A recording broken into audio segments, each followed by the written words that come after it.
June, I know a lot of y'all can relate to this, like the month of, any particular months, maybe it's not the month of June for you, but for me, the month of June can really just have me like super emotional.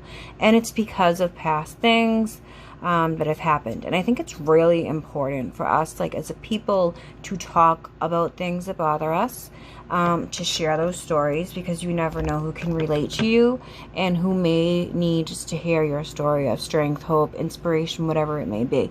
Because living, like, you can read all you want about mental health, okay? You can go and get a million degrees. I don't care. Unless you live it, you have no fucking idea, okay? You have no clue.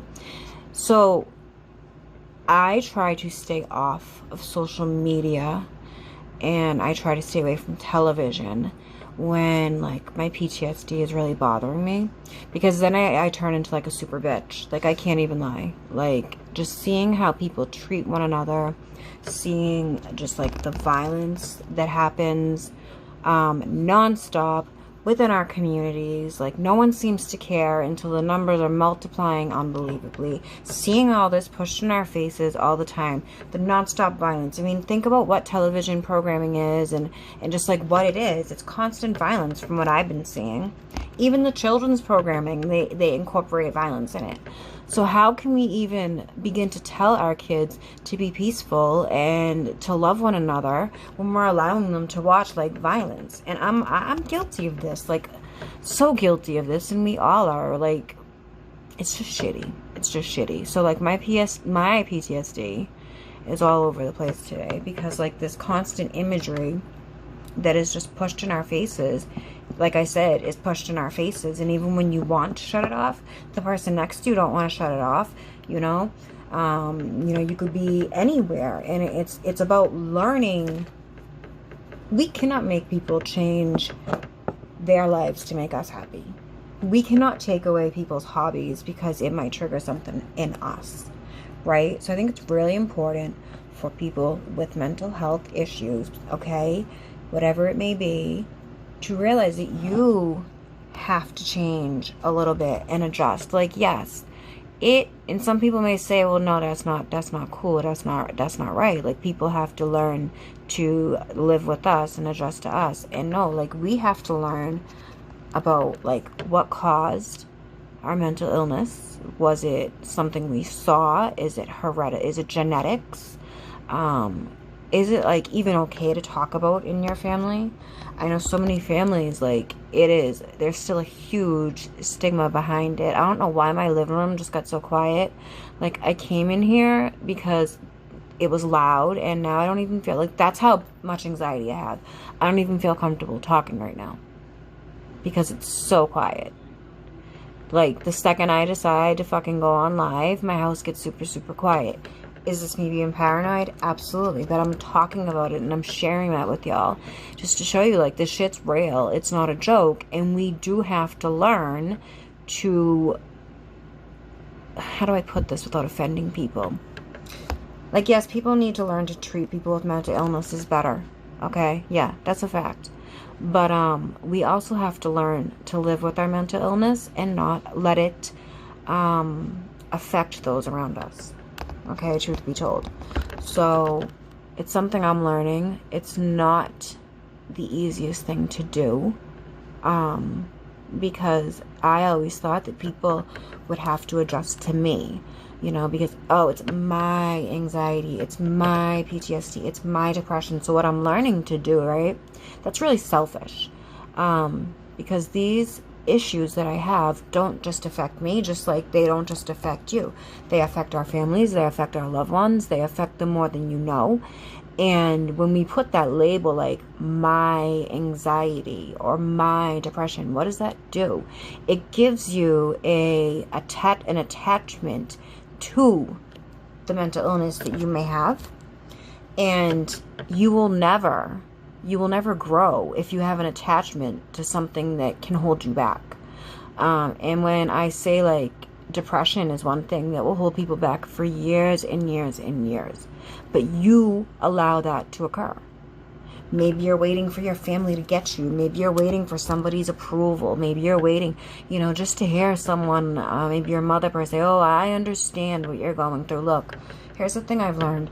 We're never, if you live your life trying to looking for someone else's approval, you're doing it wrong. You're not living your life by your terms. You're living it by someone else's view of how you should be, and only you know who you should be and who you. So it's like, if you can't be your authentic self, that means you're being someone you're not. And doing that, I mean, I personally can't live two lives. I don't know about y'all. I can barely keep up with living just my one life. Like, imagine having to live a double life just to appease those around you. So it's something I've learned, is just to accept that I will never make certain people in my family proud, and that's okay. I continue to go on each day and continue to strive for better things, for the betterment of myself and the people around me, my family, that I chose to create. So, I mean, I would never want anyone to have to seek my approval. So why would I go around trying to seek someone's approval who's not going to ever accept me? And I just see so many people doing the same thing. And there are going to be people in our families who do not understand mental illness. And that's tough. They think that it's just something we can turn off. And that's why I say, just be your authentic self and have real conversations. Don't be afraid to show someone that side of you, that side of your mental illness, that's you. Like, if you get anxious all the time, don't just over-medicate yourself. Don't just over-medicate because you want to be some dumbed-down version of yourself. Because that, it's just... we can get into a whole conversation about over-medicating. Okay, but sometimes I feel like our loved ones need to see us not necessarily at our weakest, but they need to know what causes our anxiety, what causes our triggers when it comes to PTSD. They need to know. And if we're being fake and not real with them, how are they going to know? So it's important to just talk to your loved ones openly about whatever issues you have, any issues you've had in the past. It's important for your growth. It's got really nothing to do with them. I mean, it does. Of course, we want our loved ones to be happy as well. But when we're on the issue of mental illness, it's very essential that we grow. If we do not grow, we become stagnant, and that's when problems happen, So really just let go of the my anxiety type verbiage. Let go of the my PTSD type verbiage. Let go of all that. It's the anxiety. Oh, I have anxiety today. Oh, not my anxiety is acting up. Little changes like that can literally change your thinking, your mindset, everything. Because this is not my anxiety. This is not my PTSD. I did not choose what happened to me in life that caused the anxiety and the PTSD that I live with today. Somebody else, other people treated me a certain way and caused these things to occur, to cause the PTSD and cause the anxiety. So this is not my anxiety. When I get those thoughts in my head to give up and just stay in bed all day, those aren't my thoughts. Those are negative thoughts from my past that someone put into my head a long time ago that they're still subconsciously there. So that's not my anxiety talking. That is anxiety trying to keep me down, or depression trying to keep me down. So again, when you let go of that, let go of the depression, let go of the anxiety, wake up, and you know what helps me? Putting something right on my nightstand that I'm going to see first thing in the morning that brings me joy. Okay? And it can be a picture of my children. It can be a freaking container of grapes.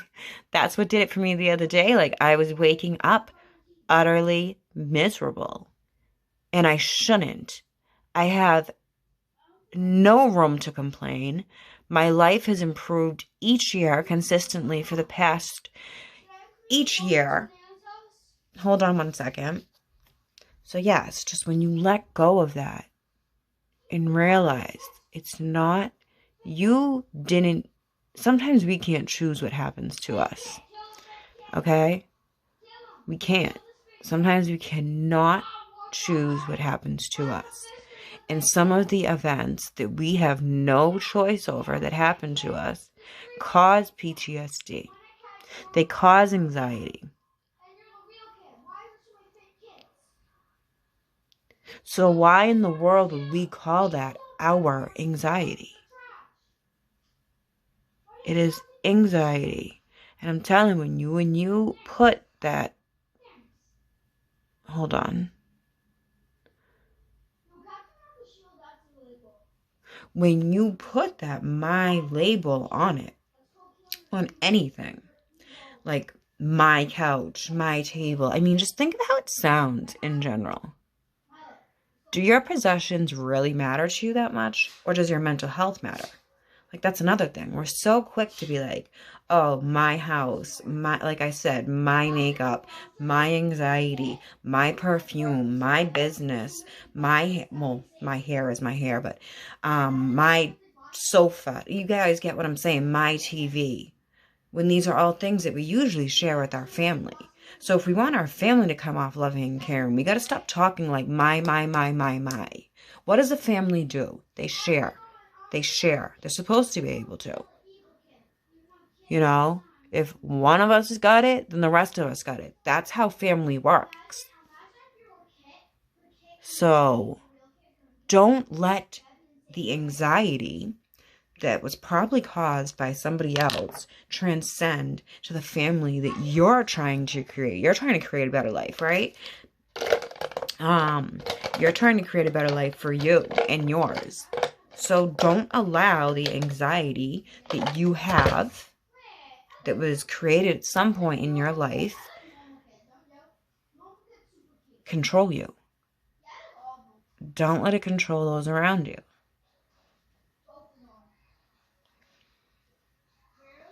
When you put those labels on it, it becomes a part of you that you will not want to let go.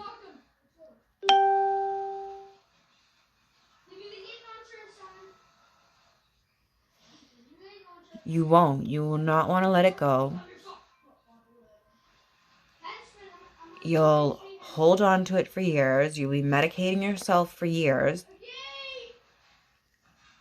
Because you have to treat your anxiety. You have to treat your depression. And look, to each their own. Okay? Some people, medication works great. Others, it don't. That's why I'm just speaking very freely. You know what's best for you. But I'm telling you, when I learned to let go of calling the anxiety my anxiety, I started noticing I was having it less and less. And that's really, really important for me. Okay, so I am just about finished. I do want to do a little bit of highlighter though. And I don't know where it is right now. So, what do you guys think? Do you think it helps calling it your anxiety? Does that help you like be more accountable? Because I understand that aspect of it. I can understand like wanting to be accountable. So what better way to be accountable for, you know, your mental illness and treating it than calling it yours? I get that to a point. But in the same hand, you got to learn to let go. Yes, our past is our past and it makes us who we are. But when you learn to let go of it and move on and keep, you know, reaching your goals, you're going to realize that life is a lot easier that way. You know, I never used to have goals until I learned to let go of my past because I was stuck in my past. So that is it for today, y'all. That's the look I went for. You see how it was done. If you have any questions, let me know. Thoughts, on mental illness, what helps you, what doesn't help you. Let's just talk and not argue, just talk, because we need to have more discussions about issues that affect our families and our communities. All right, y'all.